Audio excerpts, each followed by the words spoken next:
Salut tout le monde, j'espère que vous avez la forme. Bienvenue dans ce nouvel épisode du Basscast.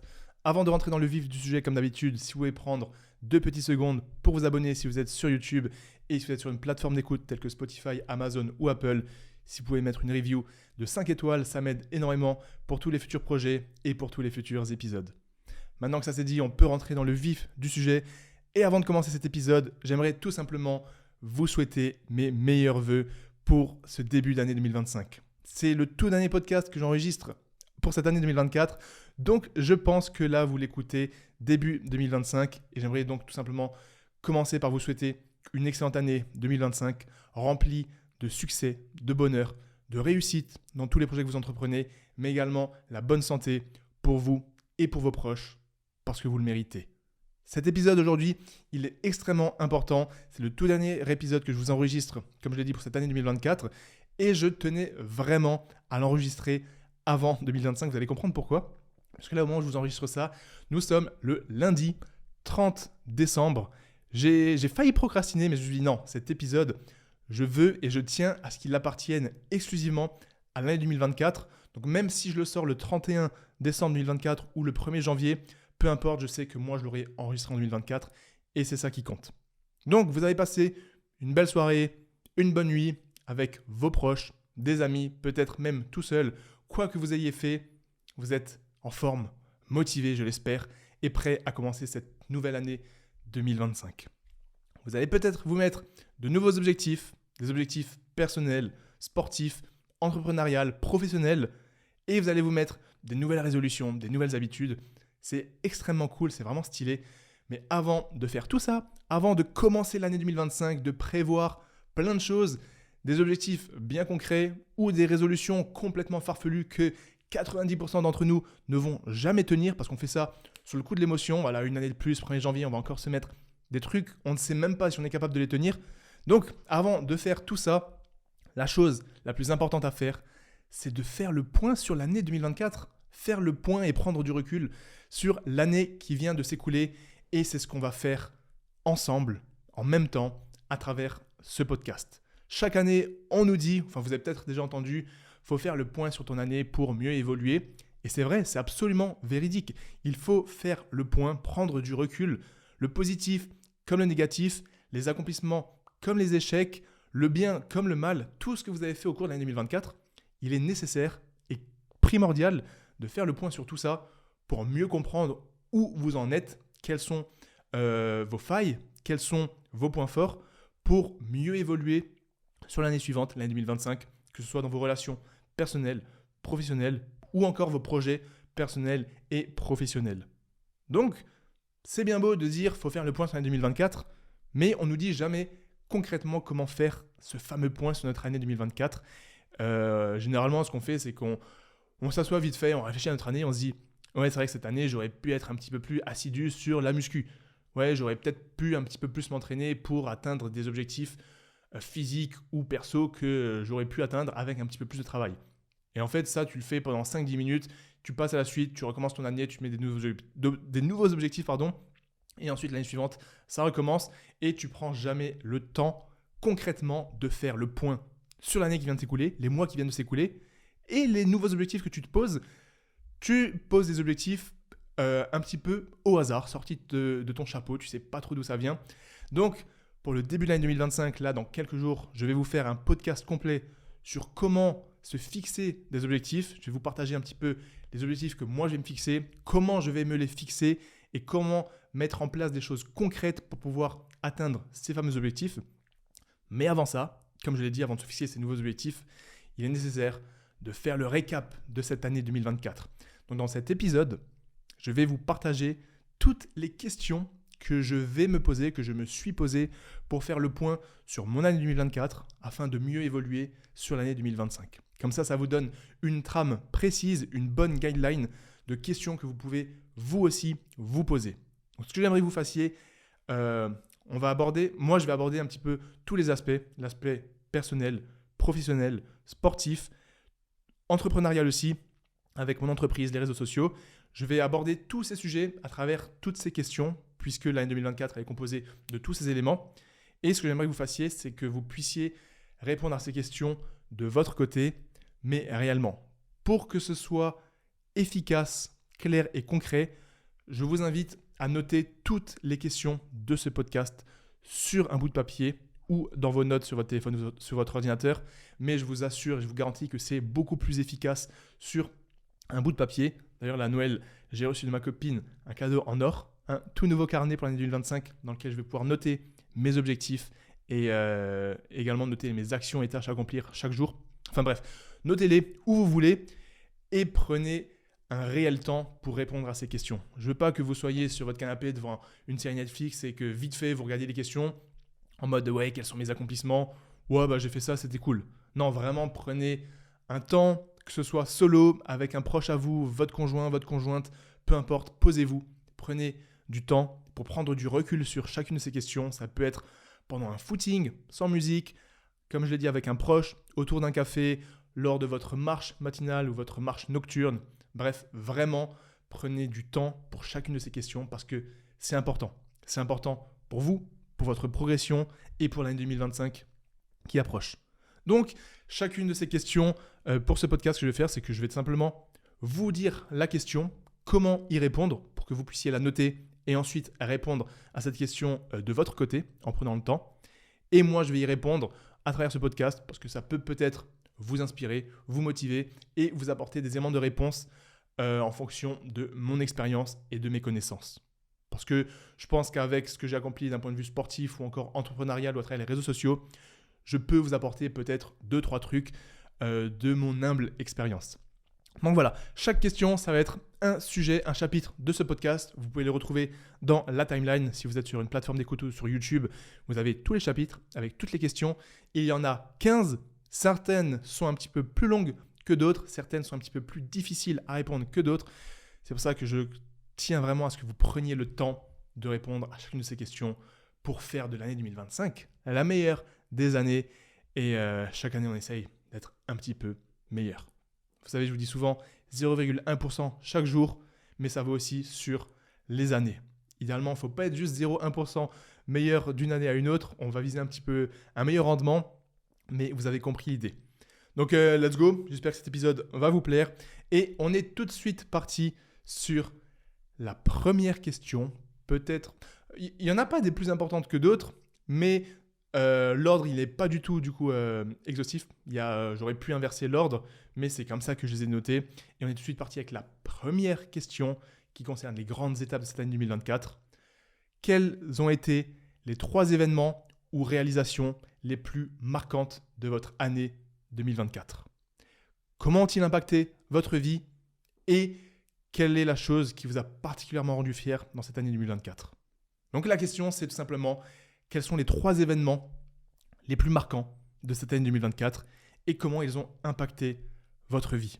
Ça peut être 3 éléments, 4 éléments, 5 éléments, mais l'idée c'est de prendre vraiment les choses impactantes. Donc, je doute qu'il y en ait 10, ça peut être 1, 2 ou 3, mais limitez-vous maximum à 5. Il faut vraiment les filtrer et ensuite, une fois que vous avez vraiment trouvé quels sont les éléments, les événements qui ont été impactants au cours de cette année, demandez-vous comment ils vous ont impacté, vous. Qu'est-ce qu'ils vous ont apporté de positif, de négatif ? Qu'est-ce que ça vous a appris en termes de leçons ? Et ça, on va y revenir dans une prochaine question. Donc, voici pour la première question mes éléments de réponse. Je pense que vous allez potentiellement vous en douter. Moi, le premier événement marquant pour cette année 2024, c'est d'avoir terminé l'Ironman de Tallinn en sub 12 heures. C'était le plus gros objectif sportif de mon année 2024, mais aussi le plus gros objectif sportif de ma vie. Ça m'a demandé quasiment 1 mois de préparation. Ça m'a demandé énormément de sacrifices, de discipline, de routine. Du mois de janvier, où j'ai officiellement commencé la prépa, jusqu'au mois d'août, fin août, où j'ai passé la ligne d'arrivée de cet Ironman, c'était entièrement dédié à la réalisation de cet objectif. Ironman en moins de 12 heures. Je ne vais pas rentrer dans les détails parce que j'en ai déjà parlé dans plusieurs podcasts, dans plusieurs vidéos YouTube, mais c'est un événement qui m'a absolument marqué parce que ça m'a... déjà, c'était le plus gros projet de ma vie, d'un point de vue sportif. C'est aussi le projet qui m'a pris le plus de temps, le plus d'énergie et potentiellement le plus de ressources d'un point de vue monétaire parce que c'était hyper cher. Que ce soit la prépa, les déplacements, la vidéo, bref, tout ça, c'était cher. Mais c'est une expérience qui m'a apporté tellement de discipline, de mental, de résilience, de focus sur un objectif. J'en suis ressorti beaucoup plus fort mentalement, physiquement, mais également grandi d'un point de vue spirituel parce que, bref, j'ai appris énormément de choses au cours de ces 10 mois de prépa, mais aussi au cours de cette course. Le deuxième événement marquant pour moi au cours de cette année 2024, il est lié directement avec l'Ironman. C'est tout simplement un mois plus tard lorsque j'ai sorti ma vidéo sur l'Ironman. Ça peut vous sembler un petit peu bizarre, mais il ne faut pas oublier qu'aujourd'hui, mon boulot, c'est en partie être créateur de contenu. Certes, j'ai ma marque de vêtements, mais je suis aussi créateur de contenu à travers ce podcast et YouTube. Et du coup, la vidéo Ironman, c'était aussi mon plus gros projet vidéo que j'ai sorti sur YouTube. Au moment où j'enregistre ce podcast, on est à peu près à 185 000 vues, donc je suis super content. Mais au-delà de ça, pourquoi je dis que c'est un événement impactant pour moi Parce que vu que c'était le plus gros projet vidéo de ma vie, c'est celui dans lequel j'ai mis le plus de boulot, le plus d'âme, le plus de cœur. J'ai vraiment donné toutes mes tripes pour essayer de faire la plus belle vidéo possible avec le plus beau message possible. Je voulais que cette vidéo, elle ait un impact sur vous, sur toutes les personnes qui regardent cette vidéo. Je voulais qu'elle puisse transcrire toutes les émotions que j'ai vécues au cours de ces derniers mois, au cours de ces dernières années même. Et je voulais vraiment apporter un maximum de motivation et montrer qu'avec le boulot, le travail, tout est possible, même nos projets les plus fous. Et du coup, ça a été un événement marquant parce que déjà, j'ai mis beaucoup de temps, beaucoup d'énergie dans cette vidéo, après même que l'Ironman était fini, mais aussi j'ai pu voir l'impact que ça a eu. Ça peut sembler juste des chiffres, mais déjà 185 000 vues sur une vidéo de plus d'1 heure, c'est énorme pour moi. C'est quasiment plus que mon nombre d'abonnés. C'est comme si donc tous mes abonnés avaient vu la vidéo. Mais au-delà de ça, le nombre de commentaires qu'il y a eu sous cette vidéo et le type de commentaires que j'ai reçus, c'est absolument magnifique. Ça m'a tellement motivé à continuer et ça m'a tellement fait comprendre pourquoi je fais tout ça depuis toutes ces années. J'ai vu le soutien que je peux avoir de par vous, de par ma communauté, et j'ai aussi vu l'impact que je peux avoir. Je suis absolument personne, on va y revenir après, mais je peux voir l'impact que j'ai avec des simples podcasts, des simples vidéos, des simples posts et stories sur Instagram. J'ai pu motiver des gens à se remettre à la course à pied, à vouloir perdre du poids, à vouloir renouer des liens avec leur famille, à s'inscrire à leur premier marathon, à leur premier Ironman. Bref, même des gens qui de par mes vidéos, ont essayé de prendre le même chemin que moi, prendre une caméra, commencer à filmer leur quotidien, à filmer leur vie. Et en fait, cet impact, tu le vois réellement quand tu sors des projets tels que la vidéo Ironman.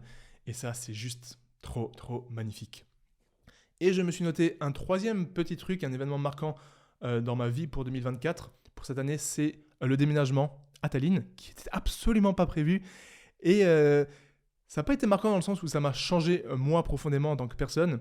Mais ça a été marquant parce que c'est la première fois avec ma copine qu'on déménageait vers l'inconnu. J'ai eu plusieurs déménagements au cours de ces dernières années, mais j'étais toujours en Alsace. J'ai vécu majoritairement dans le Haut-Rhin, j'ai eu 2-3 déménagements. Pendant mes études de kiné, j'étais à Strasbourg, donc j'étais toujours dans l'Alsace. Et là, à partir de juillet, on devait juste aller à Tallinn, donc en Estonie, pour l'Ironman. On a décidé, avant de partir, de rendre nos clés et de partir à l'aventure sans savoir où on allait aller après l'Ironman. Au final, pour l'instant, on est resté en Estonie pour quelques mois, pour une durée indéfinie. Je ne pense pas qu'on va y rester à long terme. Mais ça m'a marqué, ça nous a marqué parce que c'est la première fois que je pars comme ça vers l'inconnu, sans savoir où je vais. Et d'ailleurs, c'est une grosse chance. Et donc, ça m'a permis de découvrir de nouvelles cultures, un nouveau pays, une nouvelle population. Ça m'a permis de faire également de belles rencontres. Et tout ça, c'est trop, trop cool et je suis trop reconnaissant. Donc voilà pour cette première question.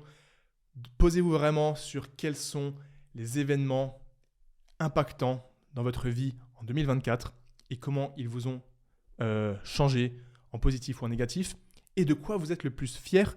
Moi donc, bien évidemment, ce dont je suis le plus fier, c'est d'avoir accompli ce que je me suis fixé, faire un Ironman en moins de 12 heures, 11h45, ça a été validé. Et ça, c'était quand même une grosse fierté d'avoir pu partir de zéro en triathlon et de boucler 9-10 mois plus tard cet Ironman. C'est quand même ma grosse fierté pour cette année 2024. On passe à la deuxième question. Celle-ci, elle est très importante. Soyez vraiment objectif avec vous-même. La question, c'est tout simplement quels ont été les plus grands défis ou obstacles auxquels tu as fait face en 2024 ? Comment tu les as surmontés et qu'est-ce que tu as appris de ces expériences ? Donc là, je veux simplement que tu puisses lister tout ce qui a été négatif, tous les obstacles, toutes les difficultés que tu as rencontrées en 2024. Toutes. Il peut y avoir des gros obstacles, des grosses difficultés, d'autres un petit peu moindres. Note-les tous et toutes et pose-toi la question de comment tu les as surmontés ou non, parce que c'est important si tu ne les as pas surmontés, pourquoi, et qu'est-ce que tu as appris de ces expériences. Donc, sois vraiment objectif et honnête avec toi-même. Ne te mens pas si tu as eu une grosse difficulté, un gros obstacle. Certes, ça fait mal d'y repenser, mais repense-y, note-le dans tes notes sur un papier et analyse. Pourquoi il y a eu cet obstacle ? Comment tu l'as surmonté ? Qu'est-ce que tu as appris ? Et si tu ne l'as pas surmonté, pourquoi et comment tu peux mieux faire ? Donc maintenant, je vais vous dire quels ont, moi, été en 2024 mes plus gros obstacles, mes plus grosses difficultés. Il y en a plusieurs. Et là, on va commencer à parler de mon entreprise Buzz Athletics. Donc, c'est la première difficulté. C'est la croissance de Buzz Athletics au cours de cette année 2024 qui n'a pas été à la hauteur de mes attentes. Je m'explique. Au cours de cette année 2024, Buzz Athletics a encore bien évolué. Ça a encore été en croissance. Mais je sais pertinemment que j'aurais pu mieux faire. Le problème principal là-dedans, pourquoi j'ai pas eu une plus grosse croissance, c'est tout simplement parce que j'y ai pas mis le temps, l'énergie et le travail que j'aurais dû mettre pour atteindre la croissance que je voulais. Maintenant, vous vous demandez peut-être pourquoi j'ai pas mis autant de temps et d'énergie que je voulais, puisque c'est mon focus principal, c'est mon projet principal, c'est vraiment mon petit bébé, c'est le truc auquel je pense chaque jour, chaque matin, tout ce que je fais dans ma vie, c'est pour Buzz Athletics. La réponse, elle est simple, c'est que j'avais la prépa Ironman et que du coup, j'avais cette dualité athlète-entrepreneur, si je peux appeler ça comme ça. J'en avais parlé plus en détail dans le podcast que j'ai fait l'année dernière à Dubaï, le podcast sur Sans Permission avec Yomi et Antoine. On avait parlé un petit peu de cette dualité athlète-entrepreneur. Et en fait, j'étais dans un stade là, au cours de cette année, pendant les 10 mois de prépa, où la prépa Ironman, elle prenait énormément de temps. On est quand même sur environ 15 heures d'entraînement par semaine, sans compter la récupération, la préparation, les trajets, etc. Et à côté de ça, Buzz Athletics, qui est donc mon entreprise de vêtements, la marque de vêtements, c'est un truc qui prend tellement de temps, tellement de ressources physiques, psychologiques et financières, vous n'avez même pas idée. D'ailleurs, je pense qu'il faudrait que je fasse un podcast un jour sur tout l'envers du décor de la marque. Mais en fait, du coup, j'avais deux choses qui me prenaient énormément de temps. Un truc à gauche qui était la partie sportive athlète, où je devais accomplir cet Ironman avec une bonne prépa et tout documenter. Et à côté, on avait la partie entrepreneuriale, continuer de faire grossir Buzz Athletics, sachant que j'ai pas d'équipe ou une très petite équipe avec ma copine pour le moment. Donc c'était extrêmement dur et surtout c'était extrêmement frustrant parce que j'ai tellement d'objectifs, tellement de projets avec Buzz Athletics que je ne pouvais pas tout mettre en place puisque je n'avais pas les ressources nécessaires. Je n'avais pas le temps puisque je passais mon temps à m'entraîner et à documenter mon parcours. Et du coup, parfois, pendant des jours ou des semaines, je faisais un peu l'un, un peu l'autre. Mais ce qui est clair, c'est que tout le temps que je mettais dans l'un, je ne pouvais pas le mettre dans l'autre. Et ça, donc, c'était un gros problème et c'était surtout extrêmement frustrant. Du coup, c'est vraiment cette dualité athlète-entrepreneur qui me fait aussi souvent me remettre en question. Et l'une des seules réponses à ça, parce que forcément c'est un obstacle, donc quel est l'apprentissage que j'ai eu par rapport à ça ? La réponse c'est simplement qu'il faut apprendre à déléguer. Déléguer, c'est absolument la clé pour tous les entrepreneurs, pour toutes les entreprises, quoi que vous fassiez. Si tu m'écoutes, que tu as une entreprise, que tu te lances, que tu souhaites te lancer ou que tu ne sais plus quoi faire de ton temps, tu ne sais plus comment évoluer, je peux t'assurer que déléguer, c'est la clé. Encore faut-il savoir le faire, encore faut-il le faire et ne pas procrastiner, mais prendre des personnes qui vont te libérer de ton temps pour que tu puisses faire ce que tu fais de mieux, ou encore prendre des personnes qui font mieux ce que tu penses faire déjà bien, ça va absolument débloquer ta croissance, quelle que soit ton entreprise et quels que soient tes objectifs. Donc ça, c'est la première leçon que j'ai appris, apprendre à déléguer davantage. Ensuite, pour cette première difficulté, ce premier obstacle, donc tout ce qui concerne la croissance de Buzz Athletics, le truc en fait, c'est que j'ai pas fait assez de shooting photo, j'ai pas développé assez l'équipe comme je le voulais, j'ai pas pu avoir de nouveaux athlètes comme je le souhaitais. J'ai pas pu moi mettre autant de temps dans le développement des nouvelles collections, le développement des nouveaux matériaux, etc. Et en fait, tout ça combiné, ça fait que tu passes je vais dire un chiffre au pif, mais je vais pas dire de chiffre, d'une grosse croissance à une croissance moindre. Et du coup, l'autre leçon que j'ai appris de tout ça, c'est que, et ça c'est quelque chose de très très important, et je vais essayer d'aborder ça dans ce point, donc dans cette deuxième question, c'est que, je vais le dire en anglais parce que j'ai noté en anglais, c'est que hard work does not mean success.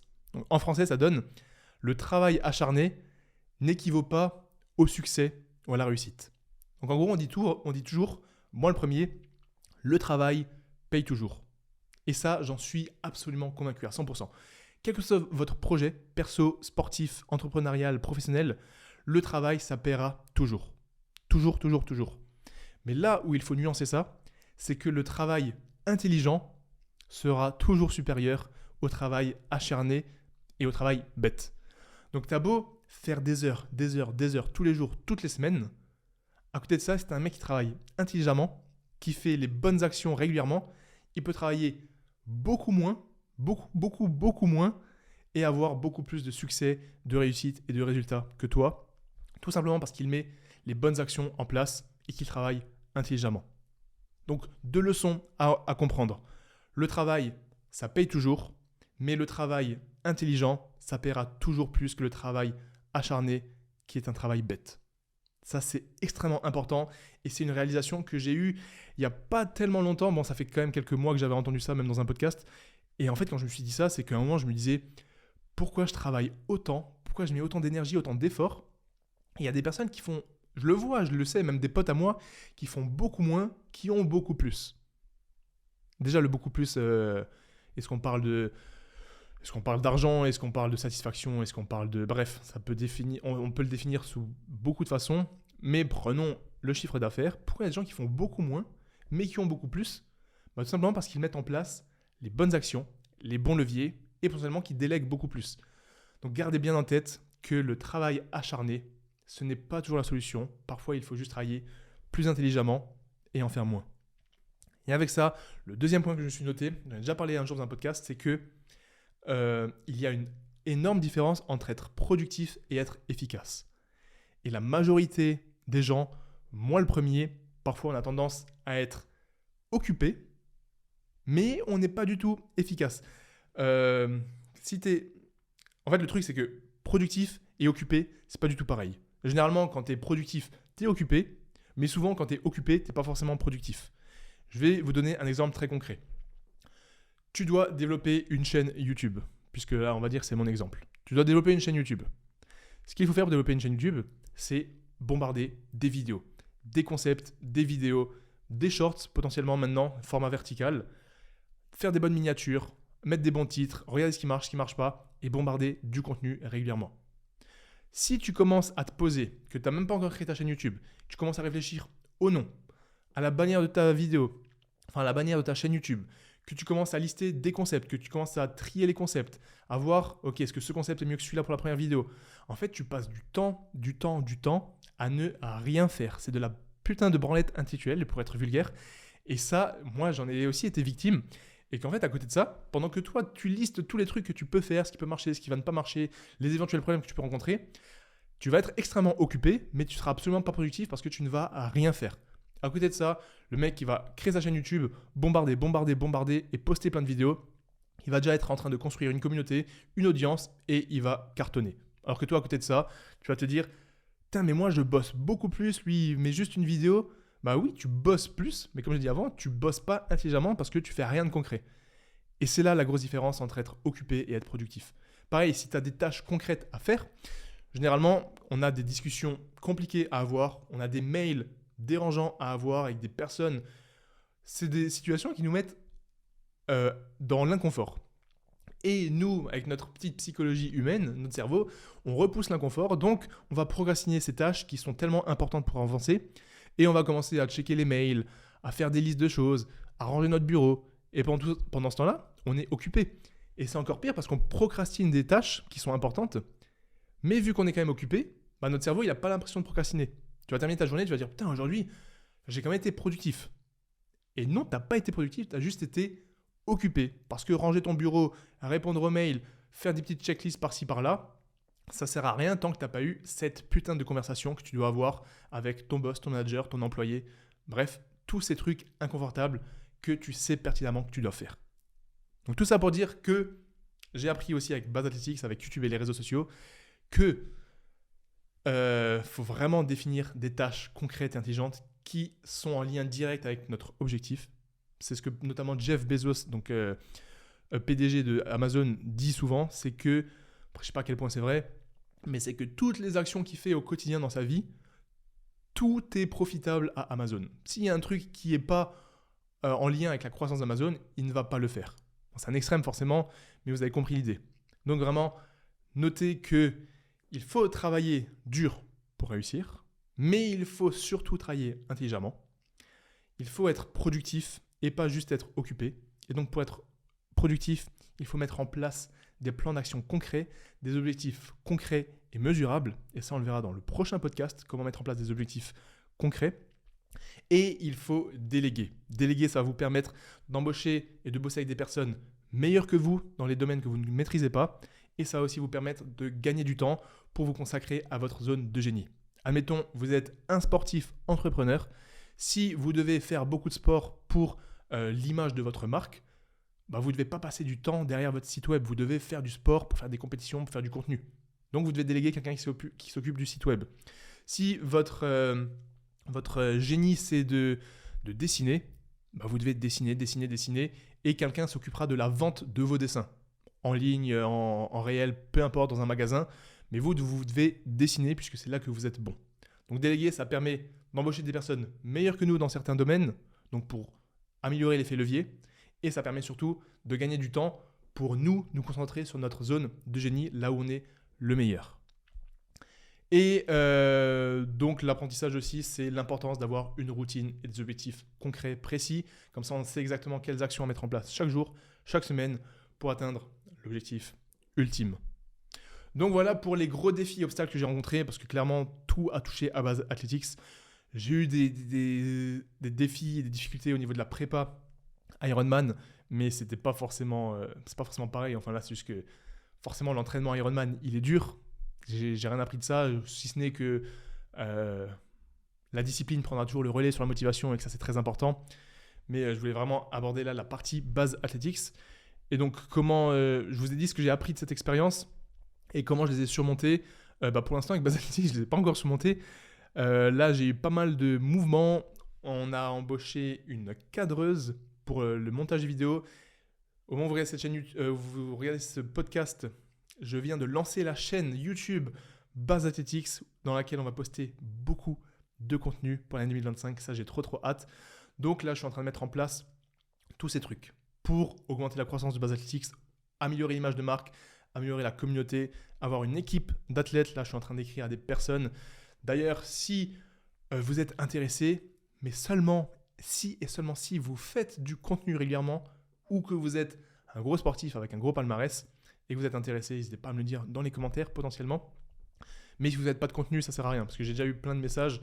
D'ailleurs, peut-être que toi qui m'as envoyé un message, qui écoute cette vidéo ou ce podcast, t'es concerné. Tu ne peux pas être sponsorisé par une marque. Je ne parle même pas moi de Buzz Athletics. Tu ne peux pas être sponsorisé par une marque de compléments alimentaires, une marque de vêtements, une marque de sport, si tu n'es pas un athlète, de une, ou si tu n'es pas un créateur de contenu. Parce qu'en fait, si tu ne fais pas de contenu, et que quand on va sur ta page, il n'y a pas d'abonnés, et il n'y a pas de photos et pas de vidéos, en fait, la marque, elle n'a rien à gagner de toi. Toi, tu vas tout avoir gagné en bossant avec cette marque, forcément, mais la marque, il faut que tu te mettes dans la tête que tu dois pouvoir lui apporter quelque chose. Donc, si tu postes à rien, et que tu ne fais pas de compétition et que tu n'es pas dans la niche de cette marque, en fait, c'est pas cohérent. C'est comme si tu vas postuler pour être garagiste alors que tu sais pas, t'es pas du tout garagiste. Tu sais même pas comment ça fonctionne une voiture, tu sais même pas comment changer un pneu, enfin changer une roue. Bref, tout ça pour clôturer sur cette deuxième question.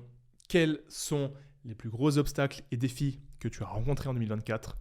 Comment tu les as surmontés ou pas ? Et quelles sont les leçons que tu en as tirées ? Et on peut passer à la troisième question. De quelle manière as-tu changé ou grandi en tant que personne cette année.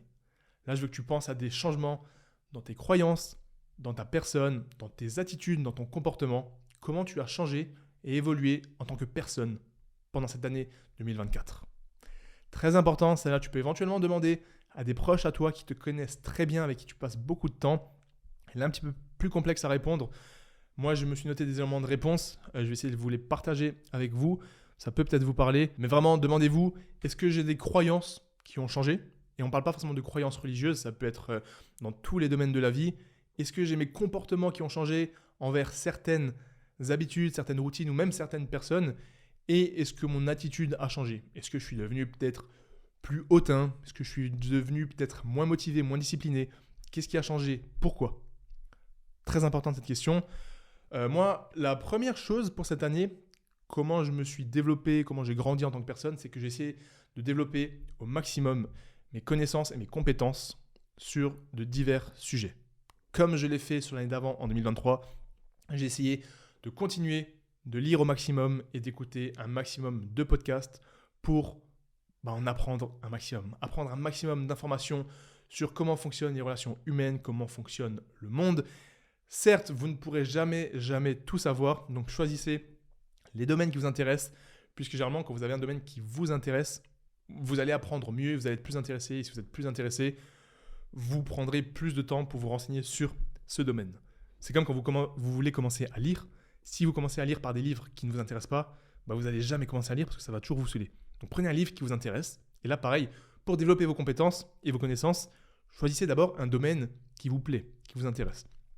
Donc moi, j'ai d'abord essayé de développer davantage mes connaissances sur divers domaines, que ce soit dans la programmation physique, quelques trucs de kiné encore, mais ensuite et surtout au niveau des relations sociales, relations avec les gens, des choses sur le bonheur à travers des podcasts, des livres, beaucoup de choses sur encore le marketing, l'entrepreneuriat, mais aussi la mode pour continuer de développer Base Athletics. Ça, c'est extrêmement important et fondamental pour moi. Ensuite, la deuxième chose, celle-là, elle est très importante, et notamment cette année, parce que j'ai l'impression que chaque année qui passe, j'essaye de devenir, je ne vais pas dire je le deviens, parce que j'essaye de le devenir, un petit peu plus mature sur qui je suis en tant que personne, mes relations avec les autres, que ce soit des inconnus ou des proches à moi. Et en fait, ce que je réalise, plus le temps passe, c'est que je ne sais rien et je ne suis absolument personne. Qu'est-ce que je veux dire par là ? Tout simplement, je rencontre encore trop de personnes aujourd'hui qui, en fait, tu sens quand tu parles avec eux qu'ils ont des sujets où ils ne connaissent rien, mais ils vont quand même essayer de t'expliquer leur théorie, d'avancer des propos, soit qui font absolument aucun sens parce que c'est un sujet dans lequel je suis calé, mais généralement je ne rentre pas dans le débat, soit c'est des sujets dans lesquels, en fait, ils ne savent juste à rien, mais ils veulent quand même essayer de donner une opinion construite sur des fondements qui n'existent même pas parce qu'ils n'ont pas les connaissances sur ce sujet. Et en fait, moi, j'ai réalisé que je suis arrivé à un stade, ça m'est déjà arrivé aussi dans le passé, mais aujourd'hui, lorsque je ne connais pas un sujet, je me tais. Parce que pour moi, il n'y a rien de pire que d'être ignorant sur quelque chose et d'essayer d'apporter sa science. Pour moi, il n'y a rien de pire. Et à l'inverse, quand toi, tu connais un sujet très bien, en l'occurrence, moi, ça va être la kiné, le corps humain, la musculation. Quand j'ai quelqu'un en face de moi qui va apporter des arguments sur ce domaine-là, mais que je vois clairement qu'il ne comprend rien, en fait, soit j'essaie de leur expliquer par A plus B pourquoi ils ont tort, avec des vrais fondements scientifiques, de par des études où je sais comment ça fonctionne, clairement. Mais si la personne en face, je vois qu'elle est butée et qu'elle reste dans ses croyances, généralement, je mets instantanément fin au débat parce que je réalise que ça sert juste à rien. Et donc, pourquoi je dis ça ? C'est juste qu'aujourd'hui, j'ai appris qu'il y a certaines personnes, ça sert à rien de discuter avec elles. Elles auront toujours raison sur tout, même si elles n'ont absolument aucune connaissance dans ce domaine. Et que moi-même, si je suis face à quelqu'un ou dans une conversation, que ce soit sur Internet ou autre, et que je ne sais pas, je le dis haut et fort, je suis désolé, je ne connais rien à ce sujet, je ne vais pas m'avancer. Ça m'est arrivé là, au cours de ces derniers temps que j'ai eu des conversations, que ce soit pendant des repas, des restos ou autres, sur la politique. Je ne connais absolument rien en politique, zéro, nada. Donc je dis, mec, j'ai pas d'avis. Parce que de une, je suis personne pour avoir un avis, et de deux, je n'ai pas de connaissances pour apporter un avis constructif.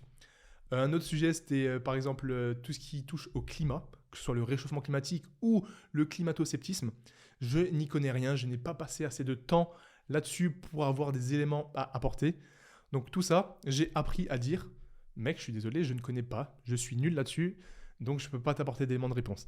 Et pour moi, c'est extrêmement... Ça peut vous sembler bête, là, comme je le dis, mais je peux vous assurer que aujourd'hui, dans le monde, dans la société, tu vas dehors, bah, tout le monde a un avis sur tout. Littéralement. Il suffit d'aller voir sur les réseaux sociaux, et ça, je trouve que c'est catastrophique. Donc voilà, j'ai appris et j'essaie de ne pas oublier chaque jour que je ne connais rien et que je ne suis absolument personne. La troisième chose, c'est j'essaye de continuer de développer ma vision du stoïcisme. J'essaie de me renseigner un petit peu plus sur certains courants philosophiques. Cette année, grâce à Théo Lyon, je ne sais pas si tu m'écoutes Théo, Théo Lyon, c'est un entrepreneur qui a également un podcast qui s'appelle Road to Scale, qui est très intéressant pour tous ceux qui veulent se lancer dans l'entrepreneuriat ou qui aiment aussi la philosophie, parce qu'il fait un petit peu un parallèle entre l'entrepreneur et la philosophie, et je trouve que c'est hyper pertinent, ça me parle de ouf. Et en fait, après avoir découvert le stoïcisme et le nihilisme qui vient de Nietzsche, en fait, Théo, il a fait plusieurs épisodes de podcast et une vidéo YouTube masterclass sur Nietzsche, que je ne connaissais que de nom. Et en fait, j'ai essayé de me renseigner un petit peu plus là-dessus, et je réalise qu'il y a plein de choses qu'il dit, plein de visions par rapport à tout ça, sur le monde, sur les relations, etc., qui me parlent de fou. Et c'est trop stylé de trouver quelque chose qui te parle. Vraiment, tu lis des phrases, tu lis des trucs, et tu te dis, mais ça, c'est exactement comment moi je vois la vision des choses. Et donc, voilà, j'ai essayé de me renseigner un petit peu plus là-dessus et continuer de cultiver tout ça, parce que forcément, ça me plaît, ça m'intéresse, et c'est trop cool. Et c'est là que je peux comprendre. Moi, je ne suis pas quelqu'un de religieux, pour ceux qui se demandent, on me demande souvent. Mais c'est pareil, quand quelqu'un, je pense, trouve la religion qui lui correspond, je pense un petit peu le même déclic, c'est un peu « Ah mais ça c'est incroyable, je peux me plonger dedans, ça m'apporte quelque chose, ça m'apporte des éléments de réponse sur certaines choses de la vie, sur certains comportements que je peux avoir avec les autres. » Et moi j'ai eu un petit peu ça avec le stoïcisme, je vous avoue, même si c'est pas forcément pareil, mais je pense qu'au final quand on creuse vraiment tout ce qui est courant de pensée, au final religion, courant de pensée, ça tend un petit peu vers la même chose, c'est mettre en place des actions, il y a certains dogmes à respecter, certaines choses. Bref, moi ça m'a parlé, donc voilà. Pour cette année 2024, j'essaie de continuer de développer tout ça. Ensuite, un autre truc extrêmement important, surtout pour moi, notamment avec cette vision du stoïcisme un petit peu brute du monde de temps en temps, j'ai essayé au cours de cette année 2024, je ne l'avais pas du tout fait en 2023, et c'est quelque chose que je vais essayer de cultiver au max pour 2025, c'est essayer d'être beaucoup plus proactif sur les relations que je souhaite entretenir. Très important parce qu'il n'y a pas toutes les relations que tu souhaites entretenir. Mais en gros, l'idée, c'est que j'ai remarqué une relation, ça va à double sens. C'est comme un coaching, c'est comme un boulot, ça va toujours à double sens. Si au milieu, il n'y a pas de communication, la relation, elle va s'effondrer. S'il y a une communication que d'un côté, de l'un côté ou de l'autre, s'il n'y a qu'un seul sens, pareil, à terme, ça va s'effondrer. Donc déjà, c'est important que ce soit proactif des deux côtés. Ça s'entretient. C'est comme le physique, c'est comme les performances, c'est comme le mental, les connaissances, ça s'entretient. Le couple, les relations amicales, ça s'entretient. Et pour entretenir ça, il faut être proactif. Proactif, ça veut dire qu'il faut agir avant d'avoir les actions. Si tu décides d'agir une fois que la relation elle est foutue, c'est généralement un petit peu trop tard. Il ne faut pas être passif, il faut être proactif. Et je décide d'être proactif sur les relations que je veux entretenir. Très important, celles que je veux entretenir, parce qu'il y a des relations que tu ne veux plus entretenir. Et ça, c'est un débat que j'ai eu beaucoup avec des gens. Il faut accepter, ça peut vous apporter un élément de réponse pour l'année 2025 qui va venir. Il faut accepter de rompre les relations avec certaines personnes. Tu as beau avoir eu des bons amis, des très bons amis dans le passé, en cours, au collège, au lycée, pendant l'université. Peu importe, les gens changent, tu changes, tes modes de pensée changent, tes comportements, comme je l'ai dit avant, tes croyances, tes attitudes et tes comportements, ils changent. Donc si ça change à l'opposé extrême pour les deux personnes, il faut accepter de mettre un terme à ces relations. Je ne dis pas qu'il faut être dans le dur, dans le vif, et être, être oppressant, vulgaire ou autre, mais tu peux juste mettre un terme à une relation. Et il y a à l'inverse d'autres relations que tu souhaites entretenir, et si ces relations tu souhaites les entretenir, tu devras être proactif, et c'est ce que j'ai fait. Exemple tout concret, il y a un pote que tu n'as pas vu depuis plusieurs semaines, ensuite depuis plusieurs mois, et tu vas te dire, putain, en vrai, c'est un bâtard, il m'a jamais écrit, on ne s'est jamais vu, etc. Mais sauf que je te rappelle que toi non plus, tu ne l'as pas écrit. Et lui, il est en train de dire exactement la même chose. Et les deux, vous dites la même chose, les deux, vous êtes complètement passifs. Le temps passe, vous faites rien. Alors que si juste à un moment, il y en a un, il avait mis son ego de côté, il a été proactif, il a dit vas-y, maintenant je lui ai écrit, hop, on s'écrit, on se voit, putain, ça fait longtemps, on est con, donc on se revoit 2 semaines après, et hop là, la relation, elle repart. Et c'est pareil dans un couple avec la communication. Bref, ça pour dire que être proactif, je l'ai vu cette année, à quel point ça a changé. J'ai été proactif avec ma famille, avec ma copine, avec des amis que je n'avais pas vus depuis longtemps, avec des nouvelles connaissances que j'ai eues. On s'est rencontrés une fois, pam, on remet la conversation derrière parce qu'on voit qu'il y a quelque chose avec cette personne, que ça peut nous apporter quelque chose, que c'est une relation extrêmement saine qui nous pousse vers le haut. Et ça, c'est absolument ce que vous voulez. Donc soyez proactifs dans les relations qui vous poussent vers le haut. Et les relations qui vous tirent vers le bas, bah ma foi, j'ai envie de vous dire, c'est pas grave de les laisser tomber de côté parce que vous ne voulez pas garder dans votre entourage des personnes qui vous tirent vers le bas. Je répète, vous ne voulez pas dans votre entourage de personnes qui vous tirent vers le bas. S'il y a quelqu'un qui te tire toujours vers le bas, qui est en train de toujours de te rabaisser, qui est en train de toujours de dire que tes projets valent pas la peine, pourquoi tu fais ci, pourquoi tu fais ça, je t'assure, coupe court à cette relation parce que ça va rien t'apporter. Tu n'es pas obligé de couper court direct, tu peux te poser avec cette personne, lui expliquer tout, et si elle ne comprend pas, tu peux lui dire gentiment, poliment, écoute, j'ai pas envie qu'on se revoie. Enfin, j'ai entendu ça l'autre fois dans un podcast, le mec il a dit, je me suis rendu compte avec un ami que je voulais plus être son ami, donc je lui ai dit, je veux plus qu'on soit amis. Personne sur Terre va voir quelqu'un et lui dire, mec, je veux plus qu'on soit amis.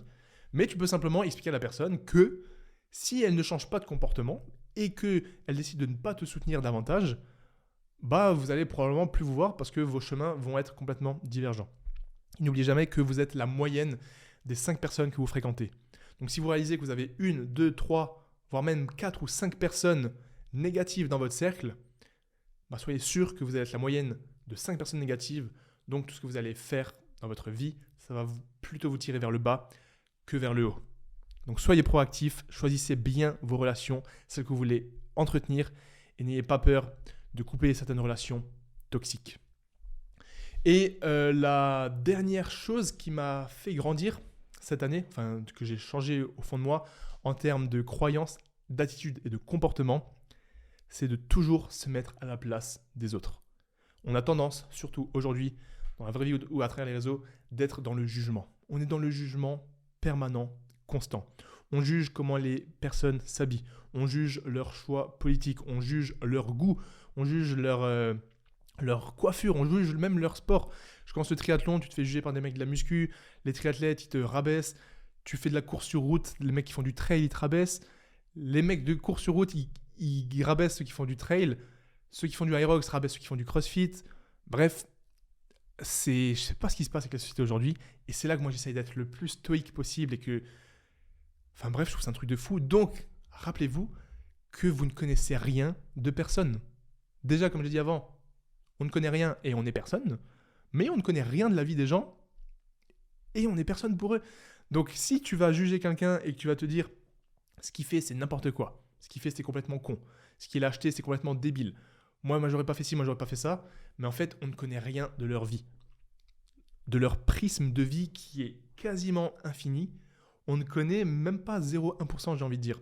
Et en fait, basé sur ce qu'on voit d'une personne, si on ne connaît pas le reste du prisme de cette personne, on ne peut pas les juger. On ne peut pas savoir ce qui s'est passé dans leur passé, dans le reste de leur journée, dans le reste de leur semaine, de leur année ou de leur vie.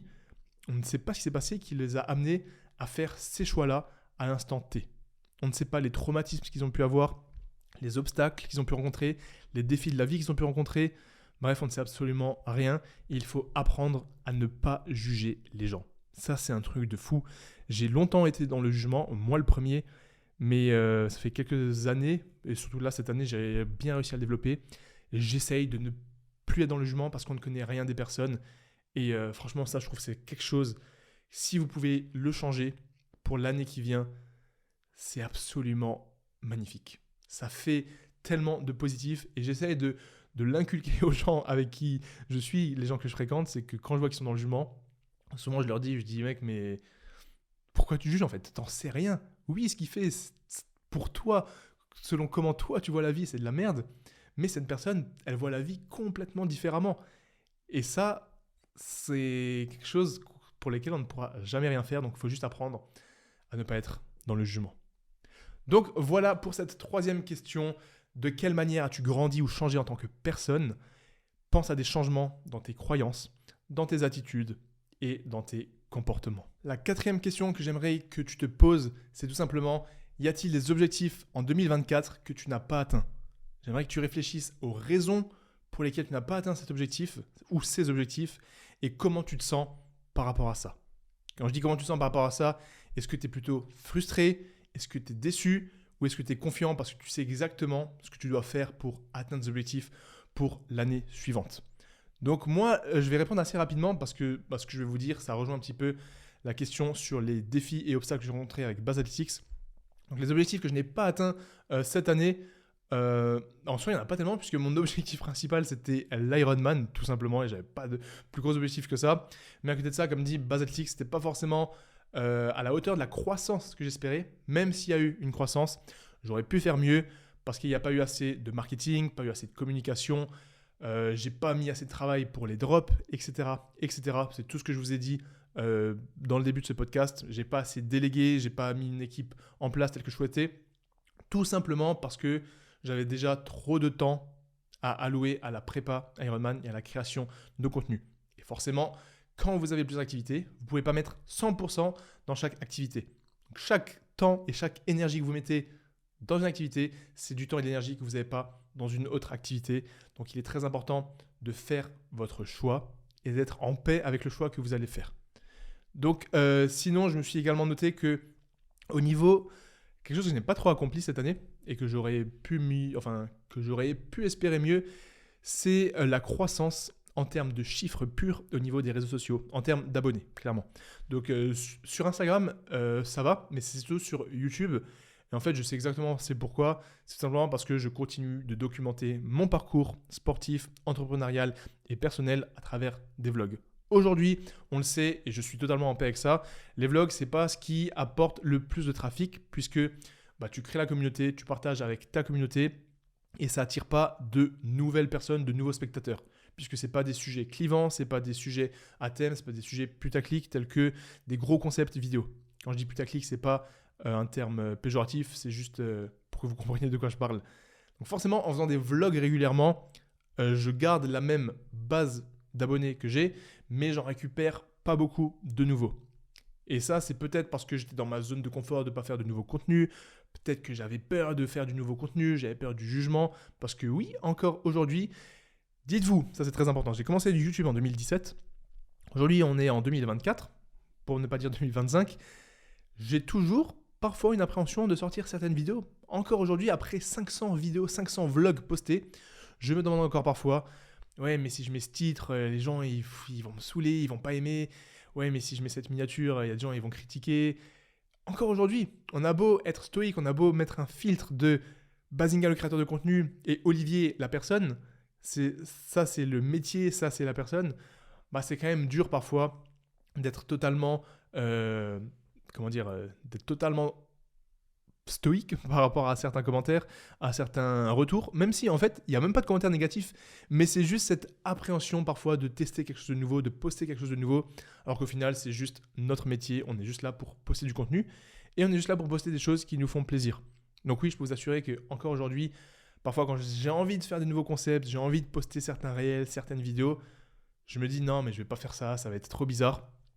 Et j'ai vraiment à cœur pour la 2025, on en parlera dans la vidéo où on parlera des objectifs 2025, j'ai vraiment à cœur de développer à nouveau la chaîne YouTube avec un objectif concret en termes de croissance. C'est-à-dire poster peut-être des shorts, peut-être plus de shorts, refaire des concepts YouTube et surtout, vu que là, comme je l'ai dit, j'ai embauché une cadreuse, faire beaucoup plus de vidéos stylées, que ce soit des vlogs, des concepts et voilà.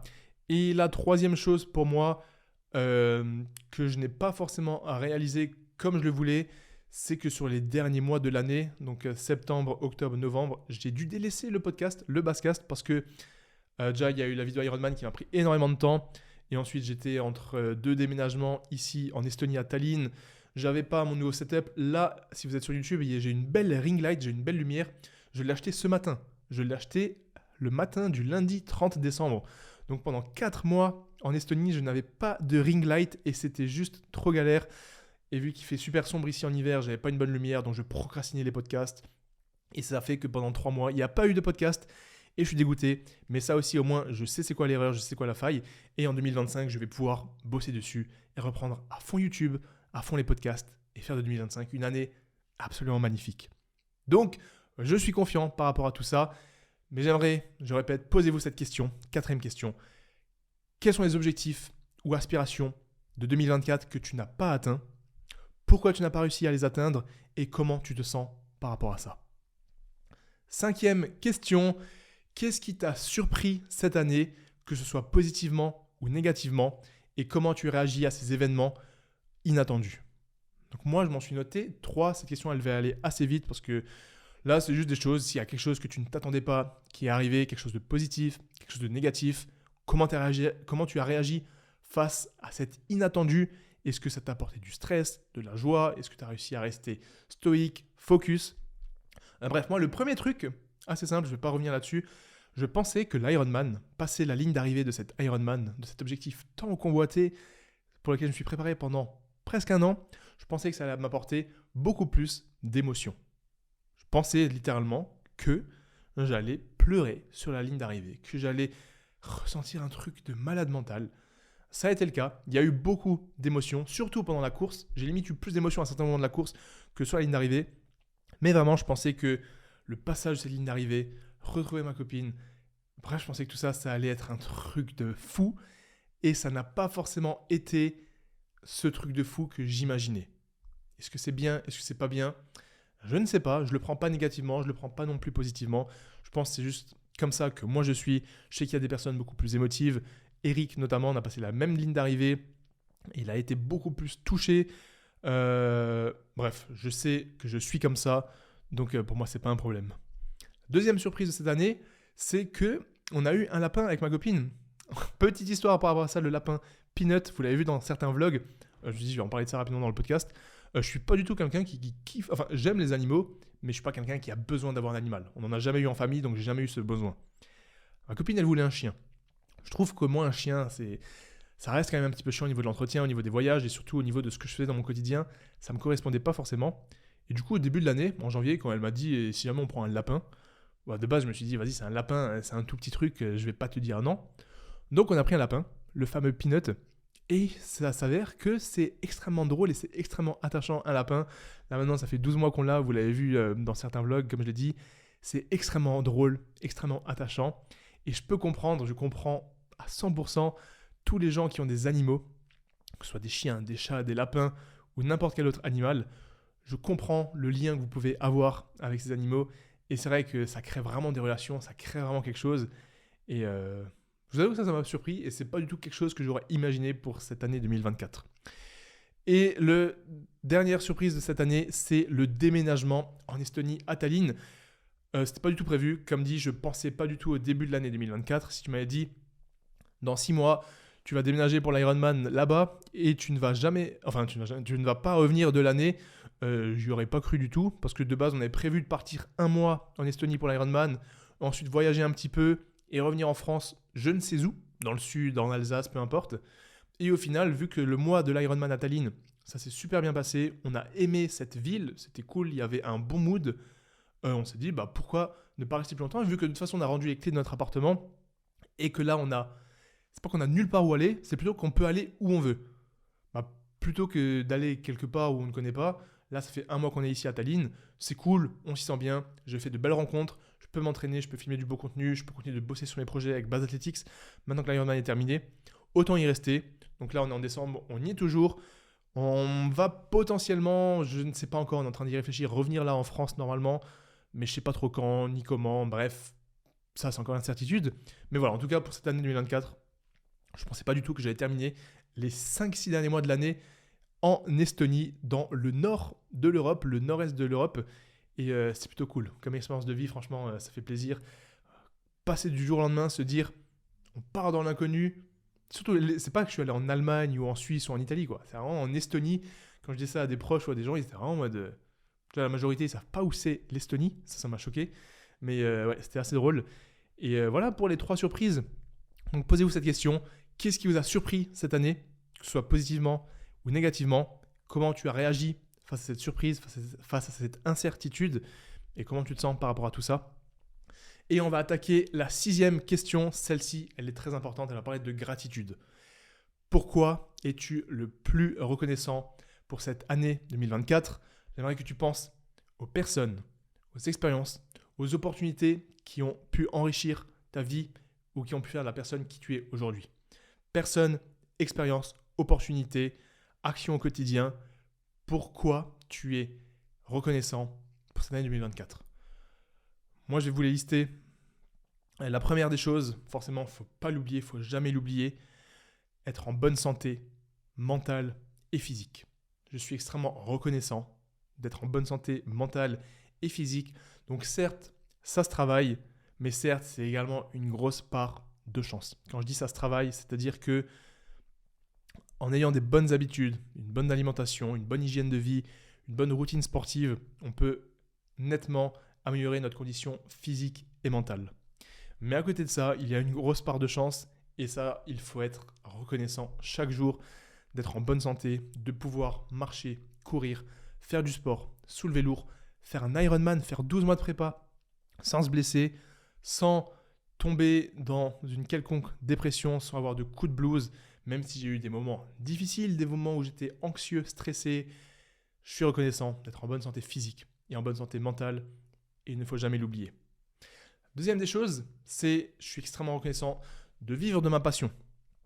Je pourrais dire que je suis chanceux de vivre de ma passion, mais j'ai travaillé dur pour ça. J'ai travaillé dur depuis 2015 sur Instagram, 2017 sur YouTube pour vivre aujourd'hui de ma passion.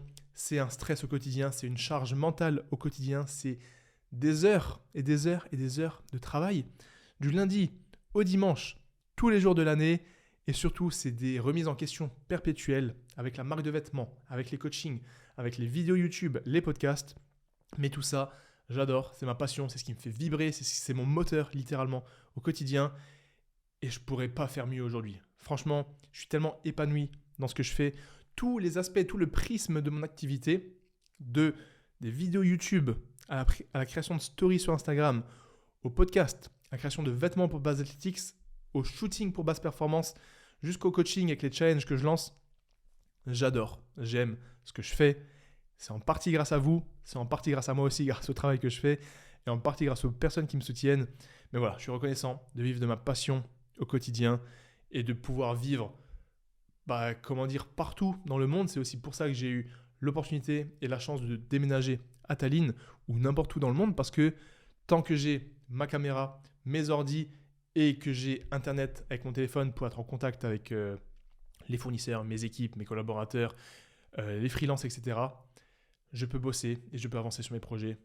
Et ça, il ne faut pas l'oublier. Ensuite, il me reste 2 choses. La première, elle vous concerne vous. Et l'autre, elle ne concerne ma partie privée. Donc, on va commencer par vous.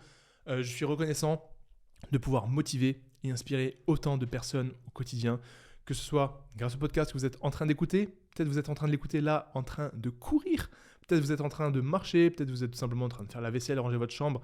Ou dans un trajet, avion, voiture, train, peu importe. Merci de m'écouter, je suis trop reconnaissant.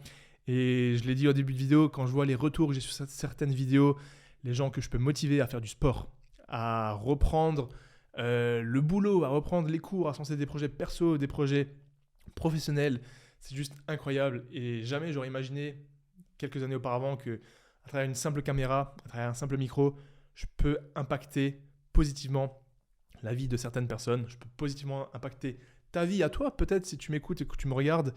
Et j'espère que ça va durer encore longtemps.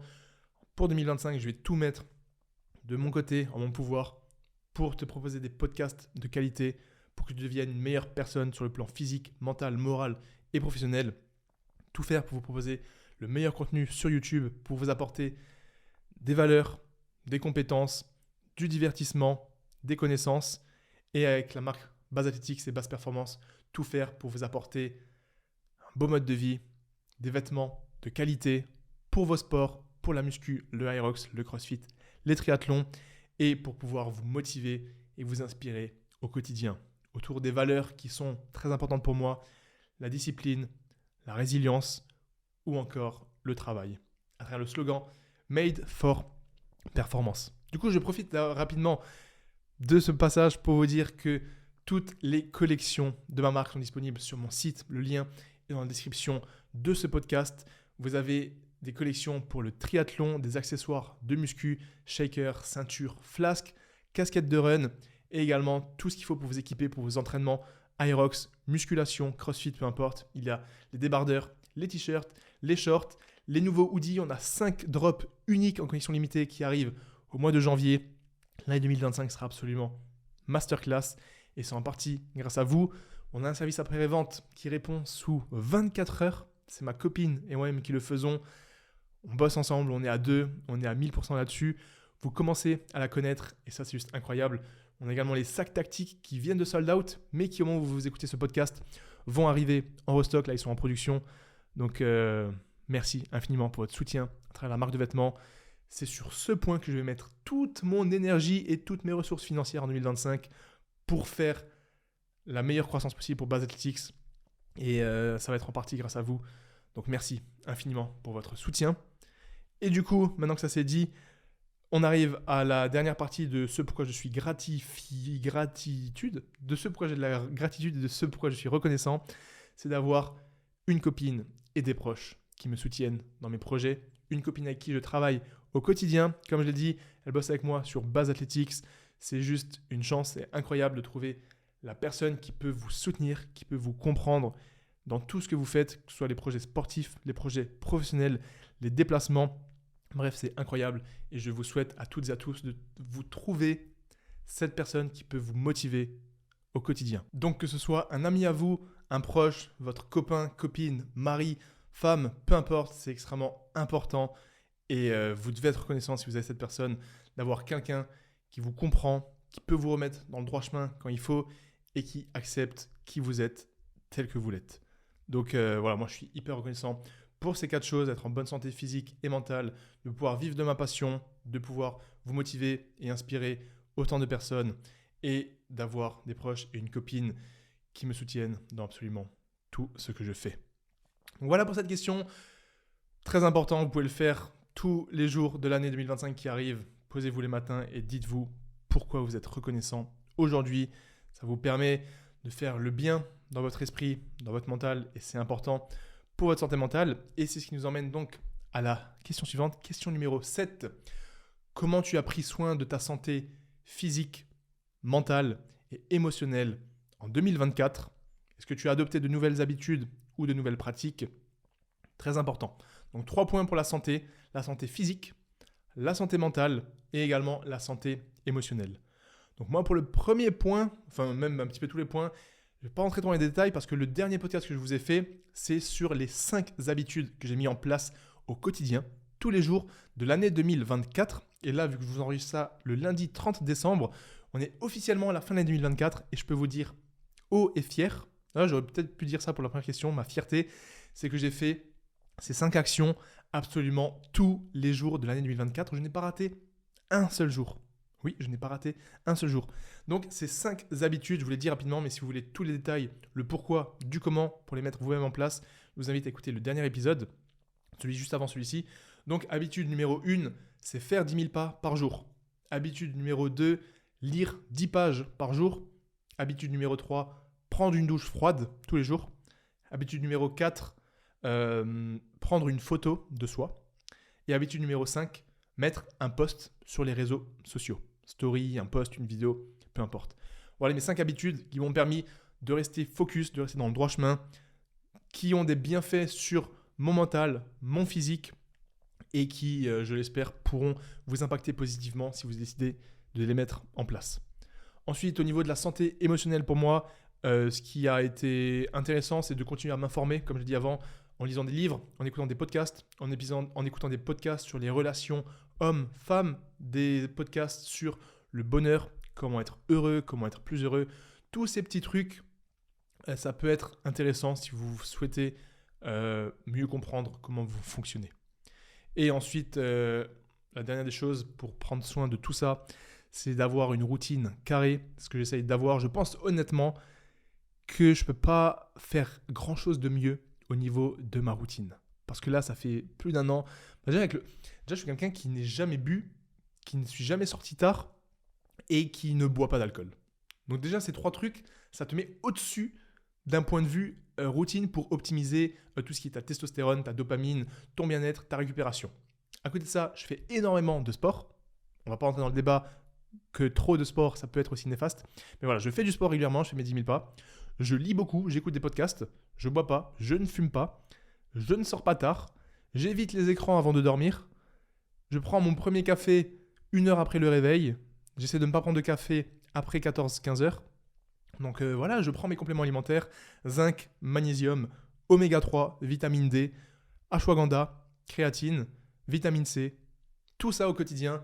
Donc cette routine me permet de rester focus, d'être, je l'espère, en bonne santé, je touche du bois pour aussi longtemps que possible. J'ai une bonne activité physique, ça me permet d'optimiser ma testostérone, d'optimiser ma dopamine, d'optimiser ma récupération, d'optimiser mon sommeil. Et je vous invite à faire de même pour voir des changements drastiques dans votre vie. Je ne suis pas en train de vous faire une formation, de vous vendre des compléments alimentaires, de vous vendre quoi que ce soit. Je vous assure que ça va changer littéralement votre vie. Surtout si vous ne faites rien de tout ça, chaque petit changement va changer drastiquement votre vie. Moi, c'est encore pire parce que je suis dans une position où chaque truc positif que je fais, je ne vois pas de différence parce que j'ai déjà plein de choses positives. Donc parfois, je fais des efforts sur lesquels je ne vois même pas de résultats. Mais si tu m'écoutes et que tu mets rien de tout ça, enfin que tu n'as rien de tout ça mis en place, je t'assure qu'améliorer ton sommeil, arrêter de fumer, arrêter de boire de l'alcool, prendre des compléments alimentaires, couper les écrans le soir, chaque petite action que tu décides de mettre en place, ça va changer toute ta vie, toute ta productivité, toute ta récupération. Donc voilà, demande-toi pour cette 7e question, comment tu as pris soin de ta santé physique, mentale, émotionnelle en 2024 ? Quelles actions as-tu mis en place ? Quelles habitudes as-tu pu mettre en place ? Ou quelle routine ? Et voilà pour cette question. Question numéro 8 sur les relations et les connexions. Réfléchis à tes relations en 2024. Comment ont-elles évolué ? Y a-t-il de nouvelles relations qui ont eu un impact sur toi ? Donc moi, comme je vous l'ai dit avant, j'ai fait pas mal de podcasts cette année quand même. J'ai rencontré de nouvelles personnes sur des événements, sur des courses. J'ai voyagé à Tallinn, ce qui m'a fait permettre de rencontrer de nouvelles personnes également. Donc j'ai pu avoir de nouvelles connaissances, de belles personnes que j'ai rencontrées. Je ne vais pas citer de nom ici. J'ai pu tisser des liens davantage avec des personnes que je connaissais déjà. Comme je l'ai dit avant, en étant proactif sur les relations, j'ai pu renouer avec certaines personnes ou j'ai pu intensifier les liens que j'avais déjà avec des amis, des proches. Donc tout ça, ça a été extrêmement positif pour moi. Et ensuite, les gens que je n'ai pas recontactés, bah tant pis. J'ai accepté de pas mettre un terme à ces relations d'un point de vue actif, mais de ne pas entretenir ces relations pour le moment. Donc voilà, juste demandez-vous, ça peut être intéressant. Y a-t-il eu des nouvelles relations, des nouvelles connaissances, de nouvelles rencontres que vous avez faites ? Est-ce qu'elles ont eu un impact positif sur vous ? Est-ce que vous souhaitez entretenir ces relations ? Ça fait le lien avec la question d'avant. Ou est-ce que vous ne souhaitez pas entretenir ces relations ? Mais posez-vous vraiment la question, qu'est-ce que ces relations peuvent vous apporter d'un point de vue mental, physique, projet, bien-être ? C'est très important. Question suivante, elle ne me concerne pas forcément parce que j'ai déjà parlé de tout ça, mais pour vous, ça peut être intéressant en fonction de votre âge notamment et de ce que vous faites dans la vie, puisqu'elle concerne, vous allez comprendre. La question numéro 9, tout simplement, comment as-tu progressé dans ta carrière ou dans tes études en 2024 ? Quelles sont les leçons que tu as apprises et comment elles ont façonné ta croissance ? Donc que tu sois en cours, en études ou que tu aies un boulot, que tu sois chef d'entreprise ou que tu sois en CDI, en CDD, en freelance, peu importe, comment a été ta croissance ? Comment as-tu progressé au sein de ton travail ou au sein de tes études ?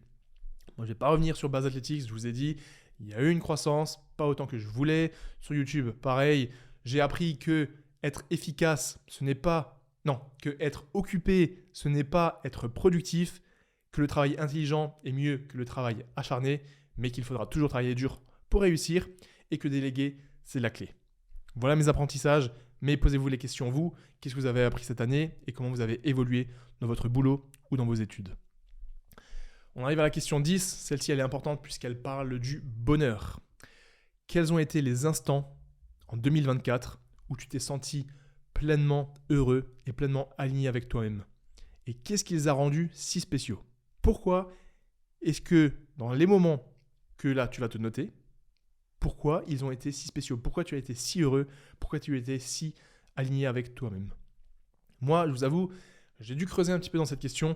J'en ai trouvé quelques-uns de ces moments. Le premier, c'est lorsque, en début d'année, en mars, on a fait un voyage avec ma copine au Canada. On est parti, je ne sais plus combien de temps, je ne sais plus si c'était 15 jours ou 20 jours, bref, on est parti un petit peu plus de 2 semaines au Canada. On a visité Montréal, Toronto, ainsi que le Vieux-Québec. Et c'était vraiment un moment hors du temps. C'était en mars. À côté de ça, j'ai continué de mettre des vidéos, j'ai continué de vlogger tout ça. D'ailleurs, les vlogs, ils sont disponibles sur ma chaîne YouTube, c'est que vous les aviez vus. Et c'est fou parce que c'était un mois de mars.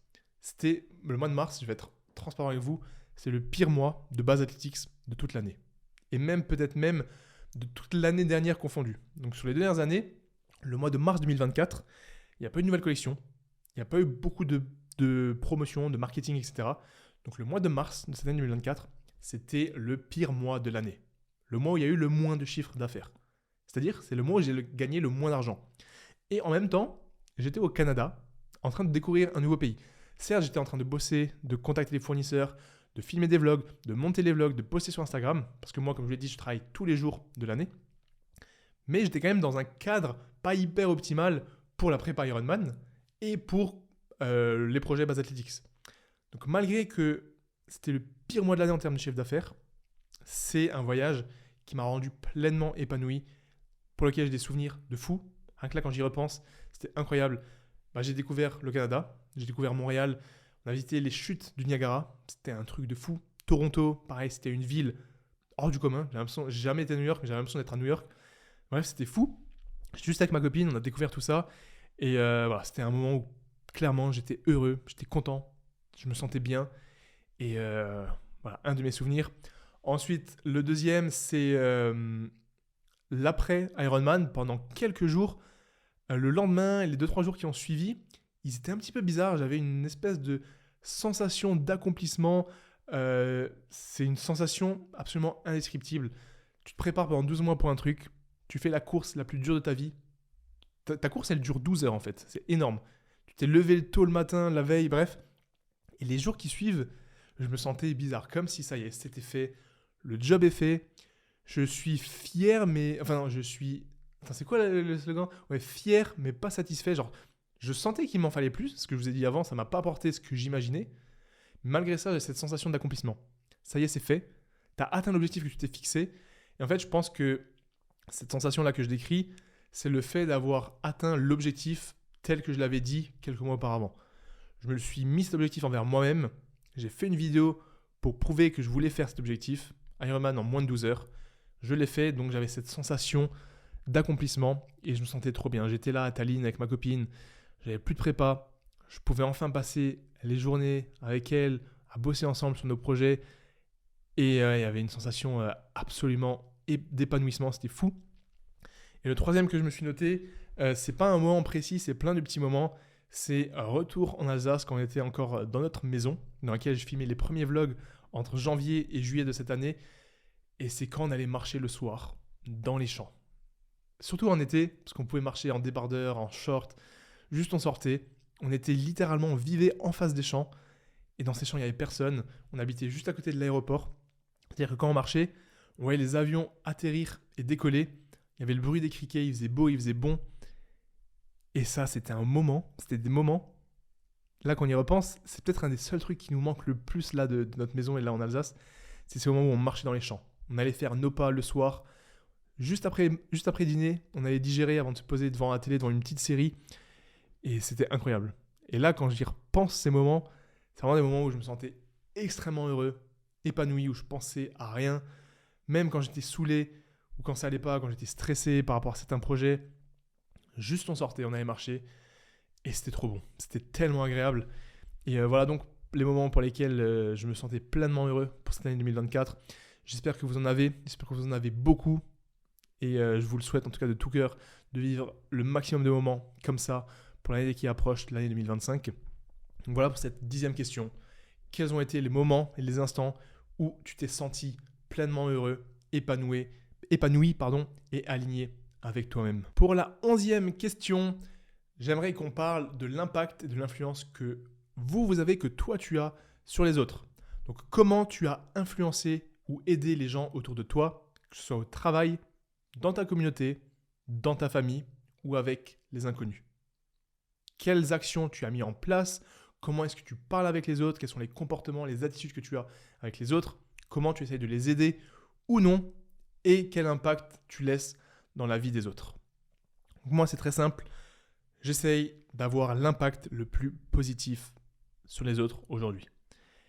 Je pense que j'ai tellement peu de temps à allouer à des gens, puisque le maximum de temps que j'ai à ma disposition, j'essaie de le mettre dans mes projets personnels et professionnels, avec ma copine et avec mon entreprise Base Athletics, que le peu de temps que j'ai à côté, j'ai pas envie de le gaspiller. C'est pour ça que j'essaye de faire le maximum pour entretenir les relations qui sont importantes pour moi, et que tout ce qui est toxique, néfaste, qui m'apporte rien, j'essaie de le supprimer, mais que du coup, l'impact que j'ai avec les gens, les conversations que j'ai avec les gens et les moments que je passe avec les gens, j'essaie de faire en sorte que ce soit le plus productif possible, que ça apporte un maximum de valeur et j'essaie de laisser une trace et un impact positif. Que ce soit des proches, des simples connaissances ou même des inconnus, j'ai envie de laisser ce sourire sur le visage des gens lorsque je pars. J'ai envie que les gens puissent se dire « Putain, cette rencontre avec lui, elle était stylée. » Ou alors « Ah, cet inconnu-là qui m'a pris le café, il était gentil. » Et c'est tout bête, mais ça passe par dire bonjour aux gens, être souriant, être poli, dire merci, tenir des portes, rendre service. Ou encore tout simple, si vous connaissez le prénom des gens, dire le prénom. Il y a une différence, admettons, moi je m'appelle Olivier, à dire bonjour, merci, par rapport à un bonjour Olivier, et quand vous partez, merci Olivier. Ce simple fait de mentionner le prénom de la personne, ça crée un lien. Ça montre que you care, genre que cette personne, elle a quand même une importance pour vous et que c'est pas juste un inconnu ou une connaissance telle qu'une autre. Donc j'essaie vraiment d'avoir cet impact le plus positif possible. Et au-delà de ça, j'ai pas énormément de connaissances par rapport à certaines personnes, mais j'essaie que tout ce que j'apprends à travers des livres, à travers des podcasts ou à travers mon expérience, j'essaie de le transmettre aux gens.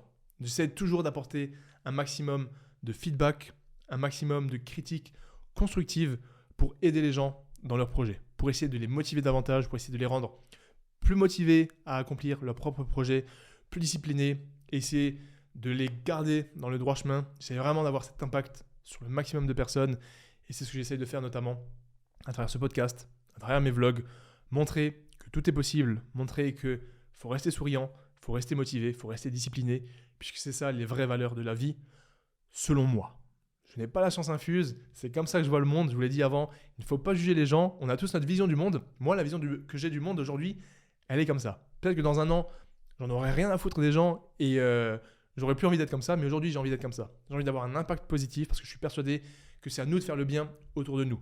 On est la moyenne des 5 personnes qu'on fréquente, mais si nous, on est dans cette fréquentation des gens, on doit faire partie de cette moyenne qui élève vers le haut, qui pousse à accomplir des projets, qui pousse à sortir de sa zone de confort pour devenir meilleur, qui pousse à optimiser le mode de vie, qui pousse à améliorer ses compétences, à améliorer ses connaissances. Et tout ça, j'essaye vraiment de le transmettre aux autres et je tiens vraiment à ce que tout le monde puisse faire pareil, parce que imaginez tout le monde fait ça, comme le monde se porterait mieux, comme la société serait mieux. Mais malheureusement, je pense que c'est une utopie et que ça n'arrivera jamais. Mais c'est pour ça que moi, c'est ce que j'essaye de faire. Laisser la bonne humeur, laisser un sourire partout où je passe et avoir un impact positif.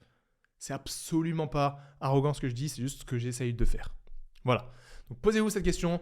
Comment tu as influencé ou aidé les gens autour de toi, tes proches, les inconnus ou des simples connaissances? Et on approche la fin de ce podcast. Là, on va parler un petit peu du futur de 2025. Donc pour cette 12e question, quels sont les rêves ou les visions qui te motivent pour 2025 lorsque tu regardes vers l'avant, lorsque tu regardes vers le futur et quelle petite étape tu peux déjà mettre en place maintenant? Je veux que tu te poses, là il faut que tu prennes un temps. Qu'est-ce qui te fait rêver? Qu'est-ce qui te fait kiffer là quand tu penses à la suite de ta vie, aux prochaines semaines, aux prochains mois? Là on vient de commencer l'année 2025. Tu es en train de m'écouter là, tu es en train de m'écouter gros. Si tu m'écoutes, c'est que tu as envie de prendre ta vie en main, c'est que tu as envie de faire des trucs. Donc là maintenant, qu'est-ce qui te motive pour cette année 2025? Qu'est-ce qui te fait rêver? Qu'est-ce que tu as envie d'accomplir? Est-ce que tu veux 1 million de chiffre d'affaires? Est-ce que tu veux trouver la personne qui te correspond? Est-ce que tu veux fonder un foyer heureux? Est-ce que tu veux, je sais pas, créer des vidéos YouTube? Est-ce que tu veux créer un tableau? Qu'est-ce qui te fait kiffer? On est tous différents, donc trouve ce que toi te fait kiffer et qu'est-ce que tu peux mettre en place dès maintenant, tout de suite, là aujourd'hui, c'est le moment. On est début 2025. Qu'est-ce que tu peux mettre en place tout de suite par rapport à ce rêve? Et je vais te dire, moi, ce qui me fait kiffer. Je pense que tu t'en doutes, mais c'est faire grandir Buzz Athletics. Continuer de développer cette marque, continuer de développer cette communauté. J'ai vraiment envie que Buzz Athletics, ça soit ancré, ça soit une marque soudée autour des valeurs du sport, autour de la discipline, de la résilience, de la performance, made for performance, qu'on soit unis avec des vêtements de qualité qui nous poussent à performer chaque jour, à devenir la meilleure version de nous-mêmes à travers des valeurs, et pas que physiquement, pas que à travers le sport, mais aussi mentalement, devenir tout simplement meilleur, faire le bien autour de nous, parce que si nous on se développe, si nous on devient meilleur chaque jour, alors notre cercle deviendra meilleur. Et si notre cercle devient meilleur, leurs cercles à eux deviendront meilleurs. Et avec ça, on peut créer une communauté de machines de guerre qui se poussent tous vers le haut, femmes comme hommes, filles comme gars, peu importe votre sport, aérox, course à pied, muscu, crossfit, bref, tous les sports du monde, on est ensemble, on a les mêmes objectifs, on veut devenir meilleur, on veut prendre notre vie en main, on veut prendre le contrôle, on veut devenir plus fort, plus résistant, plus endurant, plus discipliné, et on va y arriver ensemble. Et c'est mon objectif, c'est ma quête ultime de pouvoir vous motiver à travers une entité, une marque qui s'appelle Buzz Athletics, qui a pour slogan Made for Performance. Et c'est ça qui me fait kiffer, c'est ça qui me fait rêver. Et je vous assure que pour 2025, je vais tout mettre en place. Toutes les minutes que je vais passer, tous les jours où je vais me réveiller, ça sera pour faire grandir la marque, pour faire grandir cette communauté, la chaîne YouTube, le podcast et la marque Buzz Athletics. Et l'action que je peux mettre en place dès aujourd'hui, c'est créer la chaîne YouTube Buzz Athletics. Je vous ai dit que ça a été fait. Donc si là vous tapez Buzz Athletics, je pense que vous la trouvez sur YouTube. Et je viens de poster le premier shorts. Donc ça y est, première action elle est mise en place. Et maintenant il va falloir itérer, il va falloir décupler ses efforts sur toute l'année 2025. Mais je veux que tu fasses de même. Je t'ai dit mon rêve, j'ai été transparent avec toi. Dis-moi dans les commentaires de cette vidéo YouTube, c'est quoi ton rêve pour 2025? C'est quoi ton objectif ultime? Qu'est-ce qui te fait kiffer? Et surtout, c'est quoi l'action que tu peux mettre en place dès maintenant? Même si c'est une minuscule action, qu'est-ce que tu peux faire dès maintenant pour te rapprocher de 100%, de 1%, de 0,1% ou même de 0,0000,1% de cet objectif? Dis-le moi en commentaire et note-le toi dans ton carnet parce que tu vas devoir regarder ce carnet à nouveau à la fin de l'année. Donc voilà pour cette deuxième question. Quel rêve, quelle vision te fait rêver, te fait kiffer pour cette année 2025 qui approche? Et qu'est-ce que tu peux mettre en place dès maintenant? Et donc, on arrive à, j'allais dire la dernière question, mais il y a une question dans une question. Donc, on va dire l'avant-dernière question parce qu'on va terminer en beauté, vous allez voir.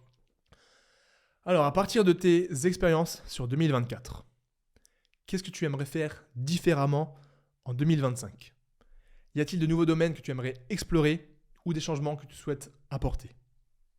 Donc maintenant, tu prends en compte tout ce que tu as déjà noté, tout ce que je viens de te dire, et prends du recul sur 2024. Tous tes accomplissements, tous tes échecs, tes relations avec les autres, tout le positif, tout le négatif, tous les moments où tu as été reconnaissant, tous les moments que tu retiens, tout ce que tu as dans tes souvenirs, j'aimerais que tu prennes tout ça et que tu te demandes qu'est-ce que tu aimerais faire différemment en 2025. Moi, la première des choses, c'est comme je vous l'ai dit, poster beaucoup plus sur les réseaux sociaux. Apporter plus de valeur sur YouTube, sur Instagram, poster beaucoup plus de format vertical sur les réseaux parce que c'est ça qui met de l'attraction, c'est ça qui met de l'audience. Être beaucoup plus productif sur le podcast, essayer de poster un podcast toutes les semaines, c'est très ambitieux, mais toutes les 2 semaines pour vous apporter un maximum de valeur, tout vous partager, tout vous documenter, mais aussi sur YouTube, à travers les vlogs Buzz Athletics et les vlogs sur ma chaîne principale et les vidéos challenge, parce que de toute façon, il y aura d'autres objectifs sportifs avec de nouvelles prépas et je vais à nouveau tout vous documenter et continuer d'être proactif sur toutes les relations que j'aimerais entretenir. Et le dernier, le plus important, puisque c'est mon rêve, c'est mettre tout ce que je peux, toutes mes ressources financières, toutes mes ressources psychologiques, mentale et physique dans la marque de vêtements Base Athletics. Et à vous de vous demander qu'est-ce que tu vas faire de différent en 2025, qu'est-ce que tu vas mettre en place et quels sont les changements que tu aimerais opérer. Et pour terminer ce podcast, on arrive à la toute dernière question et c'est là-dessus qu'on va clôturer ça. C'est quelque chose de très important. Donc que tu sois sur ton carnet avec un stylo, un crayon ou sur ton téléphone ou ton ordi dans les notes, si tu devais choisir un mot, une phrase ou une citation pour l'année 2025 qui arrive, laquelle choisirais-tu et pourquoi ? Je veux que tu la notes dans un carnet ou dans tes notes sur le digital, peu importe. Note un mot, une phrase ou une citation qui va te guider pour cette année 2025, qui va t'aider à devenir une meilleure personne, à accomplir tes objectifs et à te rapprocher vers tes rêves. Aussi fou soit-il, note cette phrase et elle te guidera pour l'année 2025. Moi, cette phrase, c'est tout simplement une phrase qui m'a beaucoup parlé cette année, qui a servi d'introduction pour une vidéo YouTube sur l'Ironman. Cette phrase, je la prends de quelqu'un que je respecte et qui m'inspire énormément, Nick Bare. Cette phrase, c'est simplement « If it matters to you, you will make time ». Si c'est important pour toi, tu prendras le temps. Et j'aimerais clôturer donc ce podcast sur cette phrase. Je vous la répète encore une fois. En 2025, n'oubliez jamais que si c'est important pour toi, tu prendras le temps. Que ce soit pour tes projets sportifs, professionnels, personnels, tes relations avec les autres, les proches, les inconnus. Si c'est important, tu prendras le temps. On ne parle pas de trouver le temps, on parle de prendre le temps. Donc voilà, on arrive à la fin de ce podcast. C'était les 13-14 questions qui vont vous permettre de faire le point sur votre année 2024 pour être plus productif, plus efficace et pour prendre votre vie en main en 2025, pour faire de 2025 la meilleure année possible. Une fois de plus, je l'espère. Donc voilà, notez toutes ces questions quelque part. Prenez le temps d'y réfléchir, prenez le temps de prendre le recul sur votre année 2024 et on se retrouvera pour un prochain épisode, je ne sais pas si ce sera le prochain ou pas, mais comment fixer nos objectifs ensemble, concrètement, pour les atteindre et tout réussir et tout péter en 2025 parce qu'on est ensemble.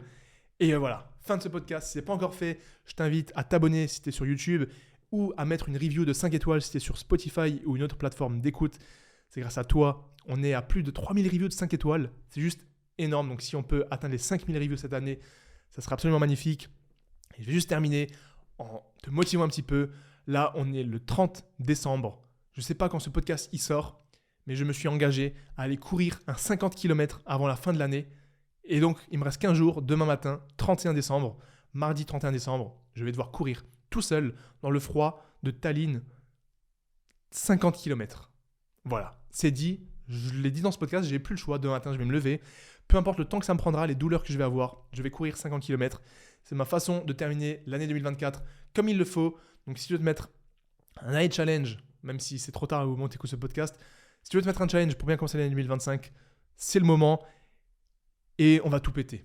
Et quand on va tout péter, je vais être là pour vous motiver au maximum, pour vous donner le maximum d'informations pour optimiser votre routine de vie, pour optimiser vos entraînements, pour optimiser tout ce que vous pouvez pour être meilleur chaque jour.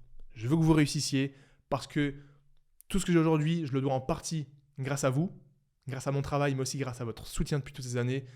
Donc je compte sur vous pour tout exploser en 2025. Restez motivés, ayez confiance en vous, parce que la confiance en soi, c'est la fondation de tout. Donc voilà, ayez confiance, soyez forts et n'oubliez pas, bonne année à vous, le taf est fait et made for performance.